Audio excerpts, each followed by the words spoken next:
एक आदमी को अपनी गुर्बत से नफरत है, आते हैं मुझे फोन, लोग कहते हैं जी सारी जिंदगी गुर्बत में गुजर गई, अल्लाह ने सुनी नहीं, सारा कुछ करके देख लिया। मैंने कहा फिर मर जाओ। यही है। अब रिटेलिएट किसके खिलाफ कर रहे हैं? मैं क्या कर सकता हूं भाई? चले मुझसे तो आपने दिल की बात कर ली, अल्लाह को भी यही कहते हैं क्या? तो अल्लाह आपको क्या रिस्पॉन्ड करना चाहिए? क्या नाउज बिल्ला एक्सक्यूज दे आपको कि पैगंबरों को सारी जिंदगी गुर्बत दी, आजमाइशें दी, पागलपुने के इल्जाम लगाए गए, खलजान के इल्जाम लगाए गए, तो एक छोटी सी मियर पर्सनल लाइफ, एक लिमिटेड लाइफ उठ के ये कहती है मुझे बच्चा क्यों नहीं दिया, मुझे पैसा क्यों नहीं दिया, मेरी पर्सनल जाती महरूमी क्यों दे दीजिए मुझे?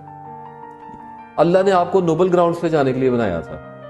तो इस दुनिया में तो आपको डॉज आएंगे, डैमेजेस आएंगे, तो डाइवर्सिटी में रखी है अल्लाह ताला ने। इसमें तो अगर सबको बराबर दे दिया जाए तो क्वेश्चन इज ओवर। यहाँ पे आए क्यों थे, किस लिए आए थे? तो यहाँ तो कॉम्प्लेक्सेस दिए जाएंगे ताकि सोचने पे मजबूर किया जाए। तो अब मुझे अपने घर में डिप्रेशन आता है, यही तो मैं बताता हूँ। लोग आमतौर पे स्पिरिचुअल बंदे को बात करते हुए समझते हैं सबसे पहले तो ये इम्यून है, वो सबसे बड़ा फंसा हुआ है। सही बात है। इसलिए तो वो बोल रहा है। मुझे अपने घर में जब दबाव आता है मैं किधर चला जाऊं? अच्छा फिर छोड़ें, आप कहां से भागेंगे? जरूर बीवी खावन से भागेगी, खावन बीवी से भागेगा, बेटा बाप से, बाप बेटे से भाग लेगा, बच्चों से कहां भाग के जाएंगे? सबसे भाग ले, अल्लाह से भाग के कहां जाना है आपने? और उससे छोड़े, मौत को भाग के कहां जाएंगे? तो नागवार तो बहुत चीजें हैं दुनिया में। एक आदमी गरीब हो गया तो फिर अल्लाह ने कहा अगर तकदीर नहीं नागवार है तो रस्सी डाले और शिगाफ करे और फिर पावर लगा के देख ले कि अगर बच सकता है तो बच जाए। बच तो नहीं सकते फिर। तो इसका मतलब है कि हम इस बात को अंडरस्टैंड करते हैं थ्रू सर्टेन एविडेंसेस कि लाइफ अपना कोर्स खुद चला रही है, हमें कंसीडर नहीं कर रही। हमें तब कंसीडर करती है जब हम नेचर के प्लान के साथ सिंक होते हैं, तब हमें थोड़ा सा बाइज्जत किया जाता है, हमारी थोड़ी सी आप यूं समझिए वैल्यू एंड प्रॉपर्टीज बन जाती है। एक आदमी मुसलमान है तो सिस्टम आएगा ना उसको सपोर्ट करने के लिए। आप एक्सरसाइज करेंगे तो हेल्थ का सिस्टम आपको सपोर्ट करेगा। आप किसी के ऊपर टाइम इन्वेस्ट करेंगे तो आपको उसकी मोहब्बत का सिस्टम सपोर्ट करेगा। It bounces back. ये रिएक्टिव है सारा कुछ। इस कायनात में रिएक्शन के अलावा तो कुछ भी नहीं हो रहा। अगर आप इस सारे सिनेरियो को अंडरस्टैंड करते हैं तो आप सिंपली सिर्फ एक काम नहीं करते, आप भागते नहीं। आप कहते हैं मैंने अपनी जिंदगी से भाग के जाना क्या? चले जाए, जब अपने आप से भाग के कहां जाएंगे? सारा कुछ तो अंदर ही आया हुआ है। तो अगर आप अपनी लाइफ को एज इट इज जहां भी है उसी हालत में कबूल कर लेते हैं एज इट इज, तो आप आमादा हो जाते हैं उसमें बुरुएकार आने के लिए। Then you can see your problem very clear, क्योंकि because right now you are facing it. तो इट वर्क्स लाइक शैडो। आप इसके आगे चलेंगे या आपके पीछे भागेगा? आप इसकी तरफ मुंह करेंगे, आगे कहेगा जी मैं तो आई एम योर शैडो, मैंने क्या करना है? तो फिर आपको वो फिक्सेस करने पड़ते हैं जो आप उस एनवायरनमेंट में सोच भी नहीं सकते थे। क्योंकि तोड़ देना काहे की दानिशमंदी, बर्बाद कर देना क्या दानिशमंदी? नशा सबसे आसान, एनाइलेशन सबसे आसान, आवारगी सबसे आसान, गुनाह सबसे आसान। जो मुश्किल है वो तो है ही सारी इस्लाह। मुश्किल तो रखी नेकी में, इल्म में रखी हुई है, अपने आप को समझने। मुश्किलात तो रखी उधर है। तो अगर आप मुश्किल में जाते हैं और आपको थोड़े डंडे सोटे पड़ते हैं तो आदमी घबराते हैं और बिल बुलाते हैं, कहते हैं ये क्या हो गया? मैं कहता हूँ अभी तो पार्टी शुरू हुई है।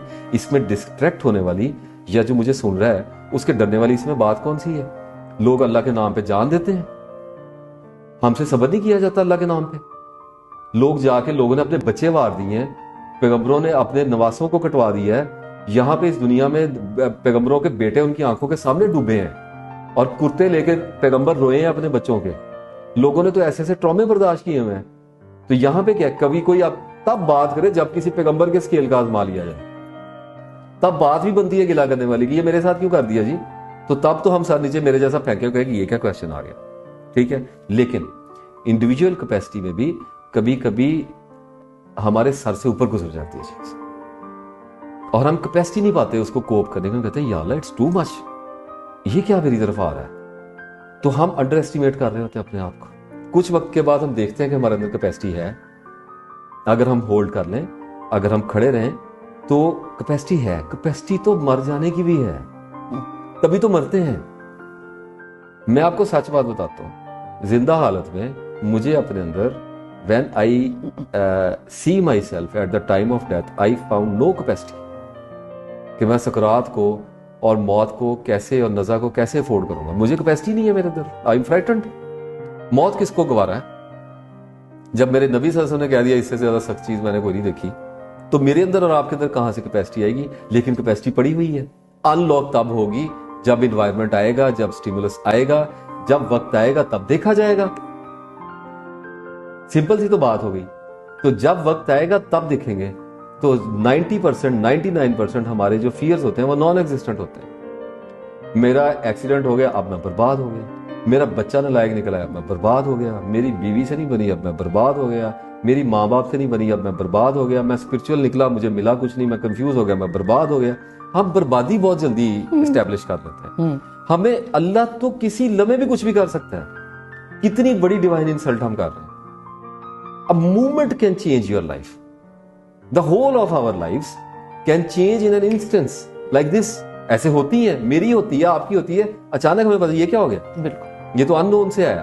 तो असबाब से मायूस नहीं होना चाहिए, अल्लाह से मायूस नहीं होना चाहिए, अपने आप को कभी अंडर एस्टिमेट नहीं करना चाहिए।